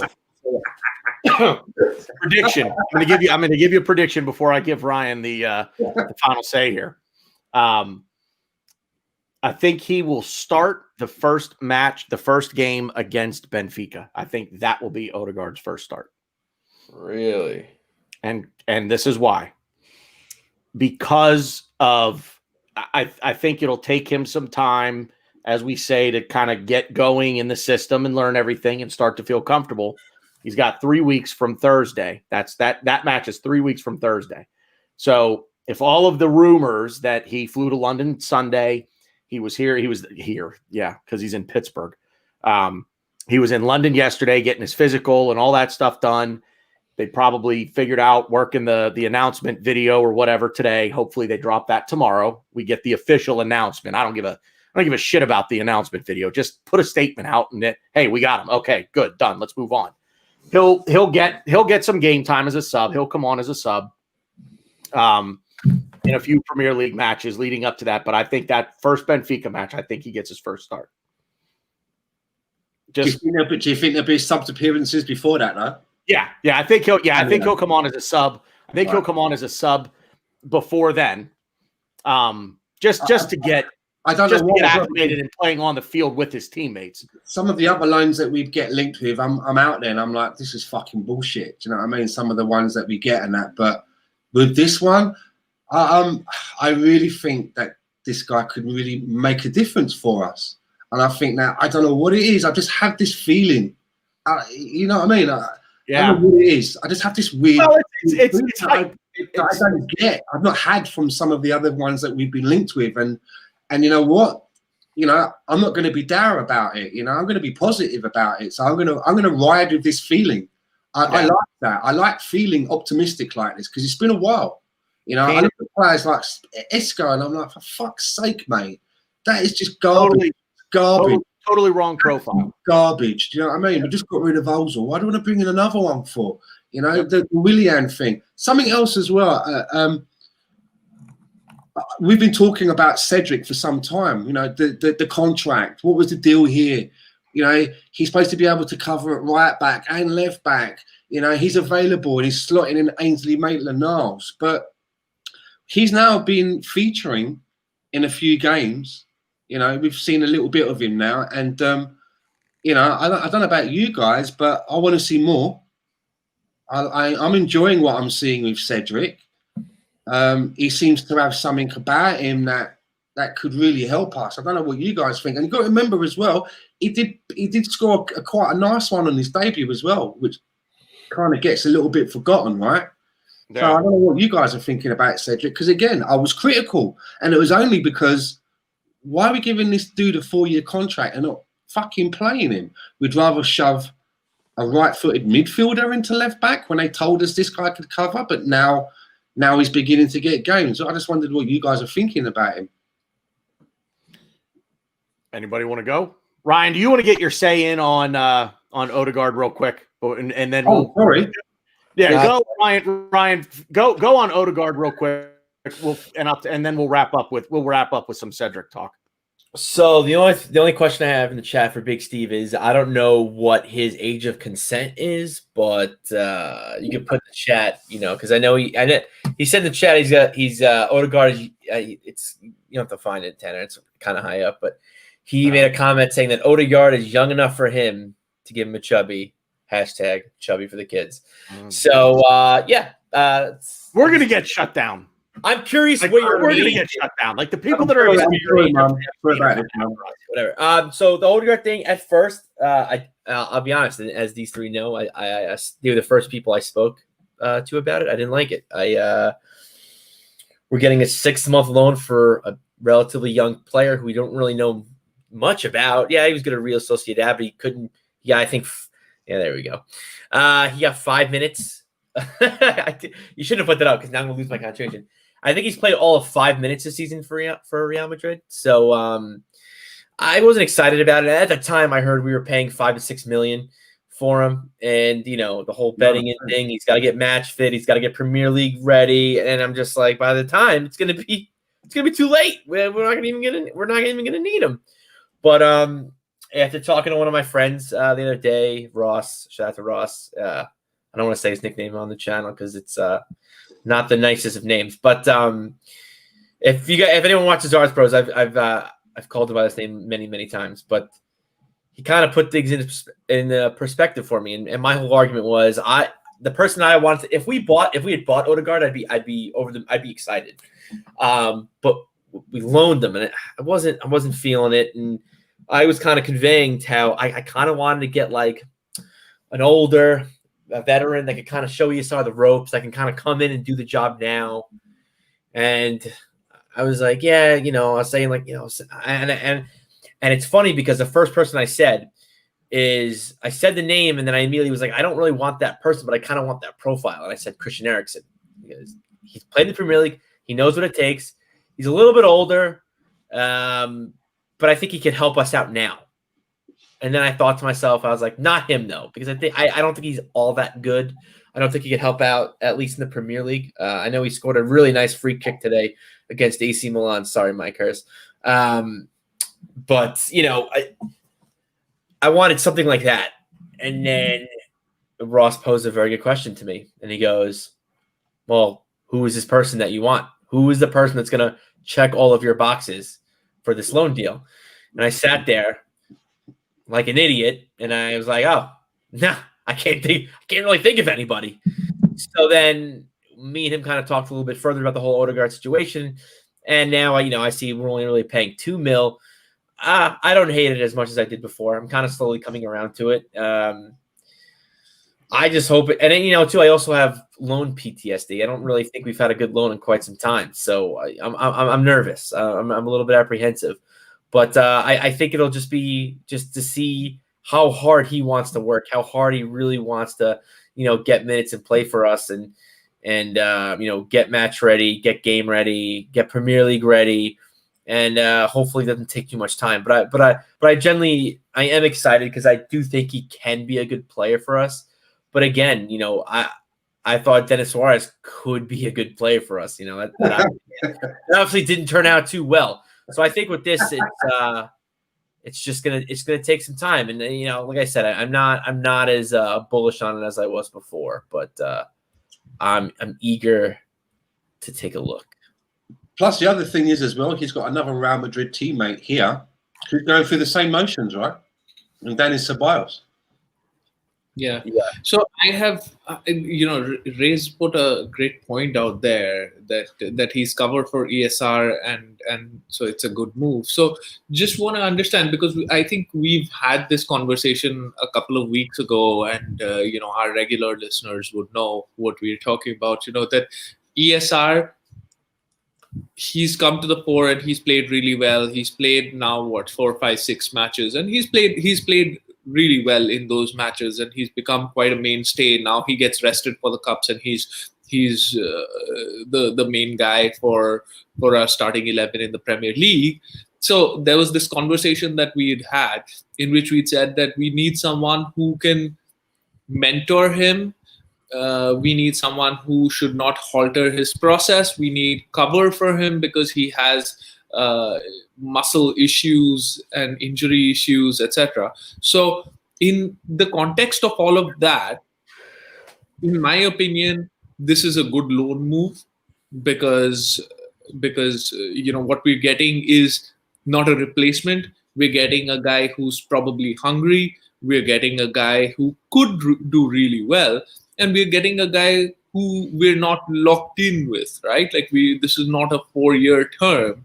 And we see what ESR is also doing, whether he falls off a cliff, whether we need to go for someone more experienced or less experienced, or he actually needs an understudy or he needs a mentor, what sort of a player that we need. And this gives us time. That's my opinion. But what do you guys think about cover for ESR, Odegaard being covered for ESR and that move by Arsenal? I think that's the only thing he offers is cover. I don't think he's going to mentor ESR at all. I guess it's where kind of my bias comes in. I think ESR is one of the most, as far as football IQ, I think he probably has it in spades, and I think he's probably one of, if not the smartest football player currently on the Arsenal roster. So that's why I kind of wanted a veteran, because I don't think anyone around his age or near his age has a clue comparatively to his knowledge. I think he'll actually kind of help Odegaard more, and I also, too, I look at it from the other side, and I feel like we're almost doing Real Madrid's dirty work. I feel like we're helping Real Madrid get their player up to snuff, because I do think that. Yeah, well, exactly. That's why I didn't like the loan. I think ESR, again, you don't know. We're not going to know until we put him in, we play him. But right now, I think ESR is a better player. I know, small sample size. I just think ESR is a smarter football player, and I think ESR is going to be doing more of the teaching than Odegaard, but I hope I'm wrong.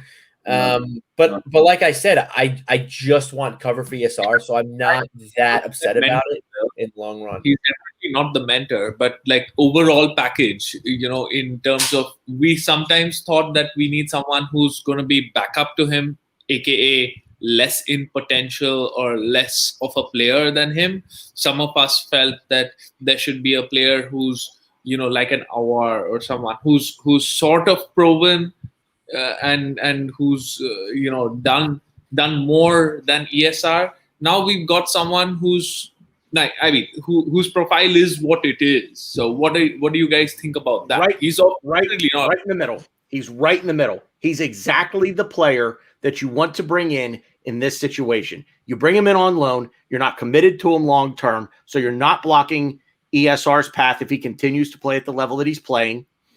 He's going to push ESR because they're right in the same age range. But he's not a player that comes in on a fee that you're locked into for 4 or 5 years on big money that you bring him in. And much like we say with Pepe, he's here on 72 million pounds and he's going to rot on the bench. Well, at least until before today.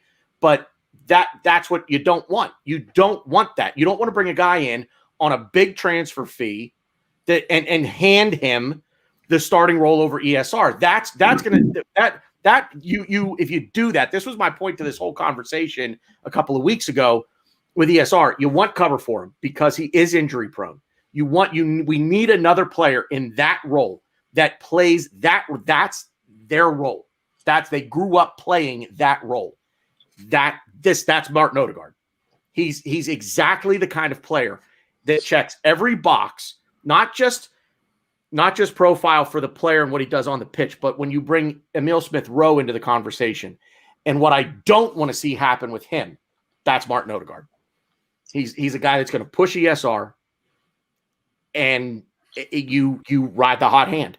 He doesn't get handed a spot in the starting 11 because of his name, because of his pedigree, because of his transfer fee, because of his wages. No, he's going to come in, and you know what he's going to get? He's going to get an opportunity. That's what he's going to get. I have to say as well that I have to disagree 100% with Ryan. I think that Martin Odegaard has bags of experience because this is a guy that in the Premier League I'm talking about. I'm not talking about in general. I'm talking about in the Premier League. I don't care if he's played 10 years in La Liga. I'm just saying that I know Norway pretty well as well. I have a lot of dealings with Norway. I nearly married one, right? And this stuff. Can I interrupt you 1 minute? Podcast, right? That is another podcast. But however, this is a young kid that they've seen his potential, and he's been fast tracked. Even for the little town that he started off in Norway, as a kid, he's been playing with adults. He's been playing with big, hairy-assed geezers. Do you know what I mean? And he's had to grow up pretty quick. He's moved away from home at a very young age. He's played for 2 teams in the Netherlands. He's played for a couple of teams in Spain. And he's also on the books at Real Madrid and that. I think that he's got probably a lot more life experience than someone like Emile Smith-Rowe, who's been probably fairly sheltered. Yeah, he's been up to Huddersfield, right? And stuff like that. But I just think that maybe someone like Odegaard, and as I'm saying, what I've been watching of him is also the head that's on the shoulders. He seems like he's got an old head on young shoulders, which could also help someone like Emile Smith-Rowe. And not only that, because of the positions that both of those players play, you may even see games where they're both on this pitch at the same time. Odegaard can play on the right too. Yeah, and so can Emile Smith-Rowe's he's not a stranger to playing out on the flank. So you never know. And it's good that he's not. I think this is a good step for ESR. He's now featuring a lot in the first team, and now we're going to see how he's going to perform, where he knows that this guy's brought in, and he may not be the automatic pick, and he's got to maybe step it up a little bit more in training, just do a couple of little bit more bits to make him, be in Arteta's eyes. So I think this is nothing but a good apprenticeship period for ESR, and I'd rather he be doing that here at Arsenal with someone like Odegaard than being shipped off on loan somewhere else to another team, out of sight, out of mind. Do you know what I mean? Yeah, it's just my feeling. I completely agree. The only thing I have to say is just I always fall back on this because so many players have proven this right. the Premier League is just a different animal, and players can't handle the speed and the pace and the physicality of it. And I just worry. Anyone coming from different league, I will always worry about it. But like you said, Stan, and like Big Steve said, like I completely agree with what you guys are saying, and I'm excited. I am excited. You know, the more I spoke about it with my friend, I was like, okay, like yeah, like I like it. Again, it's just all about how quick can he adapt to the Premier League, because, like I said, it's a different animal. So let's hope he can adapt. And honestly, I don't even care. I don't care if he blacks out. He was the best midfielder in the La Liga 19 and the 20 season. He also knocked Real Madrid out, the club he was on loan away from. He knocked them out in Copa del Rey. Yeah. You know, I mean, you know, I don't know what it is. I just have this feeling about this guy. I don't know. As I say, I'm not sitting here saying, yeah, I've watched all of his games for fucking Real Sociedad. I watched all his games for Vitesse Arnhem in the Netherlands. But I've crammed in a lot of stuff, and I just have I'm kind of disappointed there's no option to buy in there. I'd love to have an option in there. Yeah. Well, when you think about it, I don't want it to be one of those ones where, you know, when he leaves and goes back to Madrid after 6 months and he's maybe done a lot of bits for us, you know, I can see so many gifs that I'm going to be posting of crying with tears. You know, the Bernard Cribbins one from Doctor Who is like, you know, I just got this feeling about this guy. I don't know what it is. Maybe at the end of it, I'll be wrong. Maybe it'd be like, well, that was a waste of time. You know, maybe it was another Kim Kallstrom or as Ryan says, you know, the Dennis Suarez. Maybe I'll be wrong, but I just have this feeling that he's going to do something. I want to correct one misperception of Martin Odegaard. Everybody keeps saying he's only played 5 minutes this year. He's only played 5 minutes this year. You're right. He's only played 5 minutes this year since the calendar turned over to 2021. In all competitions in the 2021 season, he has played 367 minutes. There you go. In La Liga for Real Madrid, he has played 232 minutes. There you go. So is that 3 games? That's not even 3 games. He's come on as a sub. He's come on as a sub. He's not starting. That's not true. Still longer than 9 minutes, whatever it was. It's not really enough for me, but like I still, like, the more I talk to you guys, the more I talk to my friend about it, like I'm excited. I want to get excited, and frankly, if he's really as good as, you know, Stan's bigging him up to be, I don't even mind. I mean, I would mind a little because I do have a soft spot for ESR, but you know what? If he has to block ESR and we buy him, so be it. I want to be better. If we can upgrade. I don't know. You know what I'm saying? As I say, I don't know definites and all that, but no, I know. I really feel good about this. I don't know why. Yeah. So just feelings. I should see a counselor. With the option to buy thing.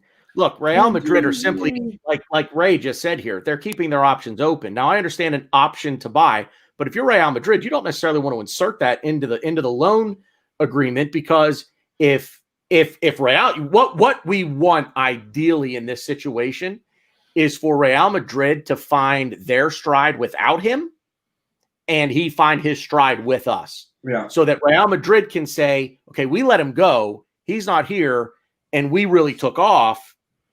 He's doing well there, so we can sell him for 40. I think transfer market. I know it's transfer market. It sucks. They've got him listed at 36 million pounds is what they have him. That was as of January 5th. So that's what they signed him for 2 million, right? Well, no, this is his value. This is what transfer market is saying. His value is 35 million. They signed him for 2 million. So you got to think of, if you know, a profit. That's a good profit, right? You sign him for 2, you sell him for 48. I'll be honest with you. I'd probably add 10 million to that number. If it's transfer market, I'd probably add 10 million to that. So when you do contracts and you do, you know, not obligations to buy, but you know, you could do, what is it? What we just talked about? I'm getting tired. I don't even know an option to buy. They set it to a certain amount of money, so that's why I wanted an option to buy, because if he really is the bee's knees, they're going to be like, oh, he's really good. You know what? 50 million, you can have him. No, hang on. I don't want to. I'm not negotiating with Real Madrid, who is already financially, you know, not where they want to be. So maybe they'll give us a deal. But because I think that's how it works in contracts. If it's options to buy, they have the money the amount already in the contract. That's the problem. That's the problem right there. Is Madrid doesn't want to insert the option at 35. If he's good. If he's good and his value increases to 50. That's why I would kind of want it in the contract, but it is. Well, from our standpoint, you do, but put the shoe on the other foot. If you're Madrid, you don't want to do that, because now all of a sudden you're selling low. Now all of a sudden you just turned into Arsenal. If you're Real Madrid, yeah, pretty much. I guess you know what I mean. And also, real quick to Jorge Ortiz, I love Guendouzi. I don't think he plays another game for Arsenal. I think we're going to sell him. And the player I want is Basuma. Basuma has now taken over my. Basuma is a deal that I think could get done in the summer. Honestly, I'd rather have Basuma than Odegaard. I know that's probably a hot take. Come back to that in 6 months' time. Yeah, it's true. Yeah. We can. Yeah, we could. Yeah, all right. Fuck, why are we keeping fucking Odegaard, the bastard? Yeah. So Stan, you brought up Cedric, and if I were handing out a 3 stars, it's a hockey thing, but if I were handing out 3 stars for today's game, 3 stars high in hockey, or is that good? Cedric would have been my 2nd star today. Oh, I see what you're saying. Okay. Yeah, Cedric would have been my 2nd star. His +2. For those that watch the Arse Bros, he was my +2. My +3 or my 1st star was Bukayo Saka. But at any rate, Stan, go ahead and repeat what you had said about Cedric. Just what was in 20 minutes ago, because we went back on. I was one of those that when we originally signed this guy from Southampton, I mean, he was in a team where they were fighting relegation. He couldn't get in the team. He came in injured. A lot of people going, well, yeah, he's free. But, we did pay around about, it actually worked out about 5 million to have him. Didn't really play him. And I was always wondering, well, we're giving this guy a 4-year contract. Right? Give him a 4-year contract. They told us he can play at right and left back, and they're sticking a right midfielder in, a midfielder in a left back position. But I have to say, over the last few games that I've seen, and remember, as I said, he did score a nice one on his debut. I'm quite up for seeing more of Cedric. I'd like to see more of him. He seems to add a little bit more dynamism to the team, and I like it that Hector Bellerin has competition, because I always think that we always get just maybe a few more % out of Hector Bellerin when he knows that he's not the automatic first name on the team sheet, as he was under Arsene Wenger. There were so many years under Arsene Wenger where he didn't really have any competition. So you got a player that would maybe have a shit game, and then you think to yourself, halfway through that game, you're already thinking to yourself, I'm not having a good one today. I'll make up for it next week. I promise you, I will. And then next week comes and you have another stinker, but then you're like, listen, I owe you 2 now. I owe you 2 good ones. Don't, and there's always like a little bit of never. And then you get the good one. And he's like, see, I had a good one. And the next one's shit again. But when he has a little bit of competition behind him, I think that he squeezes it out a little bit more. And for me, that's a positive thing. And I want to see more of Cedric. That's it. Yeah, you muted, Tanner, so keep going. Keep talking. Yeah, so, okay. Yeah, so keep talking, Stan. Yeah, so, whoops. I think if he's going to get it, he's not going to unseat Kieran Tierney at left back. So if he's going to get a run, he's got to get it right back. Yeah. So that's the only point I was going to make. There's something there with him. Miss Lippy's car is green. It reminds me when you say that. Yeah, what about he's gonna not unsit Tierney. Hey, what about you, Sideburns? You want some of this milk? Stupid. Dude, I could quote that movie all night. Anyway, moving on. Anybody else on Cedric before we wrap up? Yeah, I mean, me and Stan were probably his biggest critics of the 4 of us. I didn't like the signing. I didn't understand it at all. Slowly started warming up to him. Like, yeah, he's got okay crosses. He's a really good set piece taker, but I don't really care about that. But, he's kind of what we talked about with Pepe. He's gotten a fairly consistent run of games in it, and he's kind of, shown his worth, proven his worth a little bit. And I think he he offers just something that Bellerin doesn't, and I think he just plays, a completely different game than Bellerin does. And I think we're just so used to Bellerin having those games where he just gets the ball, cuts inside, gets the ball, cuts inside. Maybe he makes a dribble, he gets into the 18-yard box, he tries to cross it, hits the first guy. Well, he got into the box, so that's good, And I think he just offers that. I don't know really how to explain. He just has that he just offers that he has a lot of power and just he's quick. He's fairly quick. Also, I think we could use him in different ways, and we could use him in different tactically. We could kind of use him how we see fit and how Arteta sees fit, and having an extra set piece taker is always good. Having someone who could ping the ball from our final third to theirs, from the halfway line to their final third, making a cross. He had that really nice play. Was it against Newcastle, where the ball? It was very close. I don't know if it went in. I don't know if it went out or not, but it was very close, and he made a really nice play. Inside the 18, and he got that cross to Aubameyang.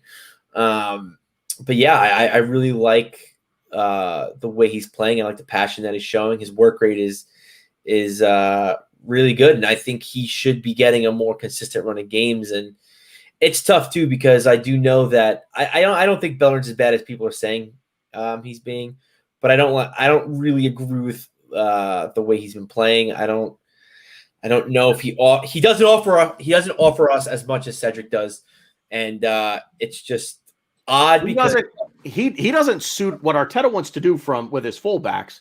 Is he wants them to put the ball into the box. He wants crosses from Tierney and whoever the right back is going to be. That's Cedric. Arteta needs to look at the two players and say, who fits my system better? And I also think throws a kind of wrench everything. Bellerin wore the armband today. Bellerin was the captain. To lie down at free kicks, or is he just a bit fucking knackered at the time? Is that? Yeah, you saw that. I was. That's the word. I don't like that tactic. This line, someone lying down behind the wall. I'm not buying into it. There's something about it that just seems fucking wrong. Maitland Niles did it earlier in the year. Yeah, I know. It's something about it. It's just I expected to hold on a minute. We're setting up the wall, and then someone runs on with a blanket and a cushion, and then the guy Yeah. it all gets tucked in, and then the free kick, and then someone runs on and takes off the cushion again. I just don't buy it. It's very, very strange. I don't really know what we're gonna do, because I do think Cedric's playing a lot better, and I think he offers us more. But what are we gonna do with Bellerin? Because let's be real here. He was our captain for this game. He's obviously someone that Arteta holds in high regard for. Someone made a joke about Twitter saying, Bellerin's so bad, but talked all this crap about Bellerin, but and then the very end of the tweet goes, yeah, he's so lucky that his dad's the coach.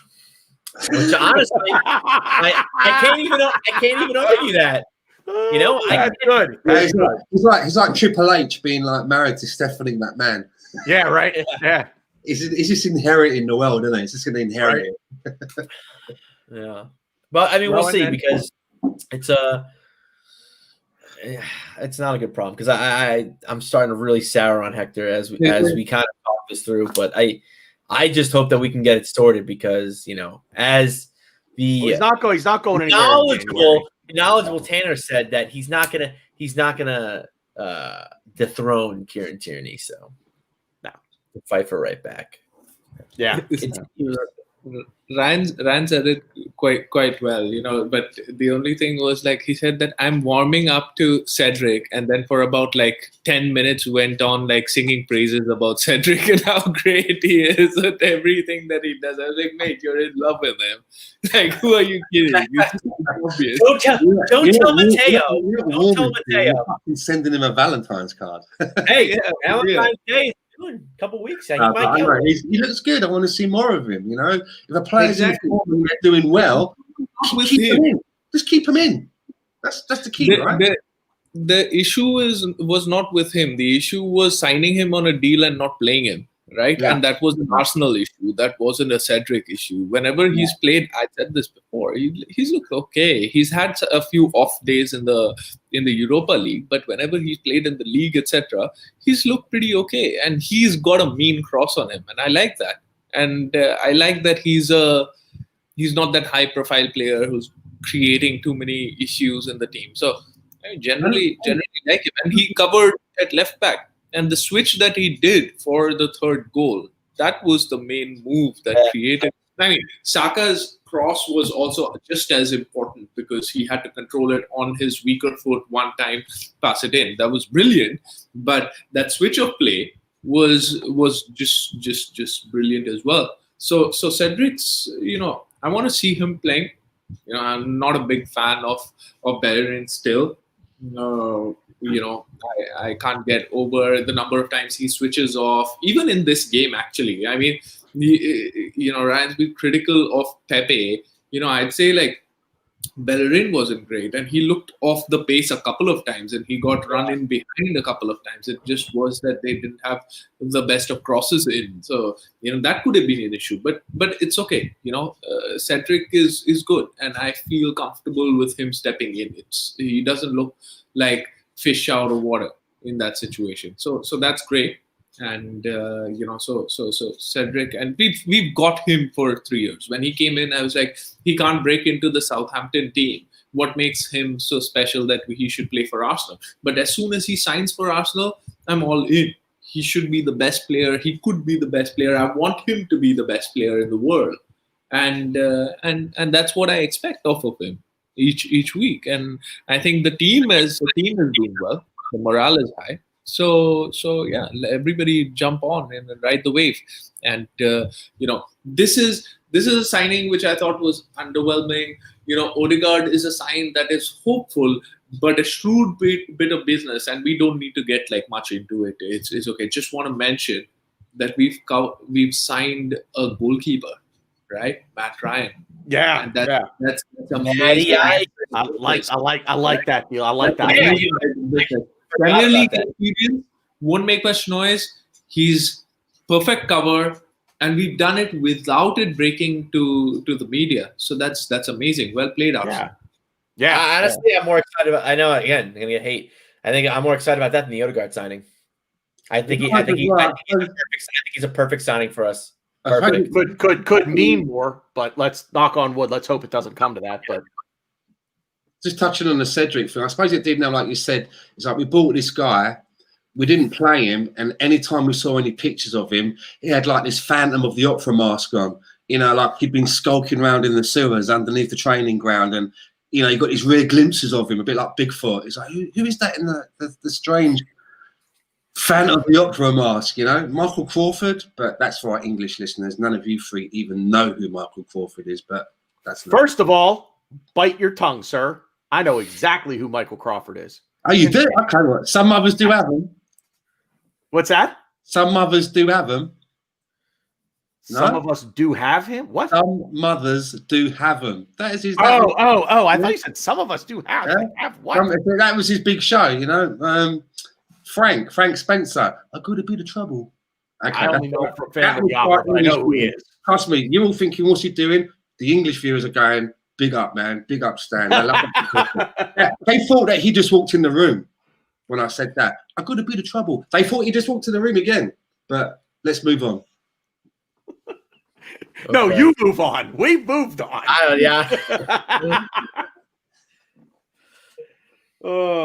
Anyway, you guys want to get in our last words here, and we're going to get out of here because we're right at about 2 hours. So, Ryan, last word. Keep it short. I am good enough. Clap your hands. That works. Moving on. I am not excited, but so excited to play Man U over the weekend. Everyone knows I despise them more than Tottenham. So we need these 3 points, and I think if we play the way we've been playing, and hopefully if Tierney comes back, I think we should be able to beat them. The guys that are top of the league that think this shit don't stink.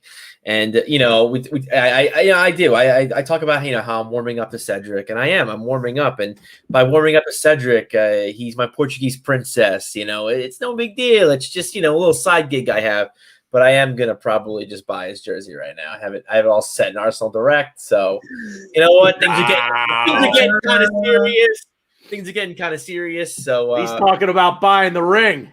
So to my Portuguese princess, I love you, and I hope you start against Man U on Saturday. Stan, last word. Yeah, you know what my last word is going to be? My last word is that, I really enjoy coming here on a Tuesday talking with you three about what's been happening with Arsenal over the last week. And more than that, to the 12th man, those of you that are in the chat box, those of you that are listening on the replay, it always surprises me that people actually want to fucking come here every week and listen to what we have to say about Arsenal. But I'm so glad you do. And I'm so glad that you will participate with us and you keep coming back because, without you guys, then it's just four geezers having a beer and talking about Arsenal. So thank you for coming back and joining us. Here. Rohan?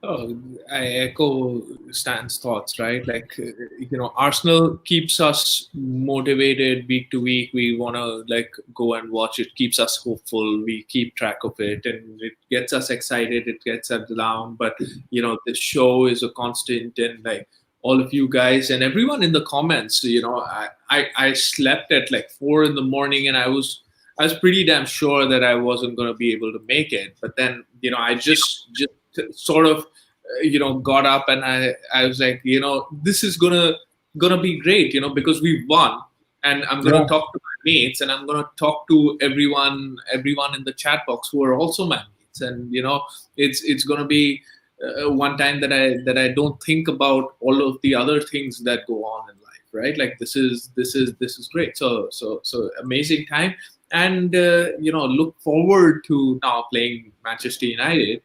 And, let's get them off of their wave that they're riding. We've beaten them at their turf. They've got a very good away record. They haven't lost an away games for the past year. And, for us, our home record has sort of not been very great this season. But generally, Emirates is a fortress. And I expect us to, come out off the box with confidence, two teams with confidence, and we expect to take them to task.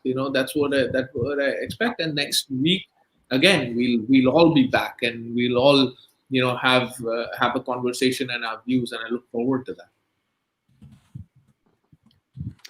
Here. Yeah, I'm gonna echo what Stan said. Of course, everybody in the chat box, thank you guys all so much.